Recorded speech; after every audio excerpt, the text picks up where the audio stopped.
एक था सूरज बादशाह। उसके 6 शहजादे और 2 शहजादियां थीं। उनके नाम बड़े अजीबोगरीब थे। बड़े बेटे का नाम मरकरी था।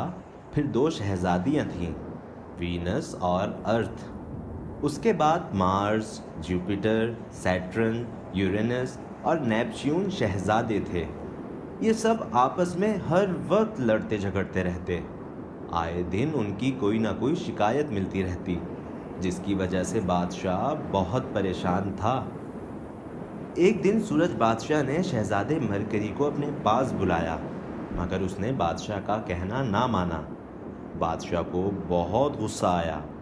उसने मरकरी को अपने महल से निकल जाने का हुक्म दिया और वापसी के तमाम रास्ते हमेशा के लिए बंद कर दिए।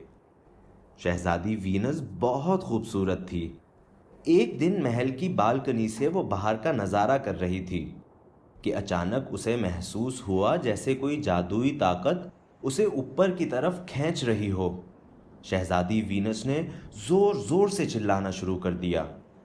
सिपाहियों के आने तक शहजादी को एक अनजानी कुव्वत आसमान की तरफ ले जा चुकी थी। उधर सारे महल में ये बात फैल गई कि शहजादी को किसी जिन ने अपने कब्जे में कर लिया है। सूरज बादशाह ने शहजादी को ढूंढने की बहुत कोशिश की, मगर कहीं भी उसका सुराग ना मिला। इधर मार्स और जुपिटर के दरमियान एक दिन झगड़ा हो गया। जुपिटर बहुत गुस्से वाला और मार्स से बहुत ज़्यादा ताकतवर था। उसने मार्स को बहुत ज़्यादा मारा, जिस पर बादशाह ने जुपिटर को भी महल से निकाल दिया। मार्स बेचारे की मरहम पट्टी की गई। जुपिटर से छोटे दोनों भाइयों सैटर्न और यूरेनस में कभी कभार तो लड़ाई होती, लेकिन उनमें दोस्ती भी बहुत ज़्यादा थी। वो जहाँ भी जाते एक साथ जाते थे। दोनों शिकार के बहुत शौकीन थे। एक दिन वो जंगल में शिकार के लिए काफ़ी दूर निकल गए और वापसी का रास्ता भूल गए। बहुत तलाश के बावजूद उन्हें महल का रास्ता ना मिला। चुनाचे उन्होंने जंगल ही में रहने का इरादा कर लिया। इस तरह वो रोज़ शिकार कर सकते थे, जो कि महल में रहते हुए मुमकिन ना था। बादशाह ने उन्हें भी ढूंढने की बहुत कोशिश की, मगर नाकाम रहा। नेपच्यून एक कमज़ोर दिल शहज़ादा था।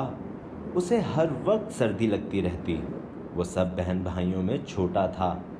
बादशाह के गुस्से की वजह से वो उससे दूर ही रहता था।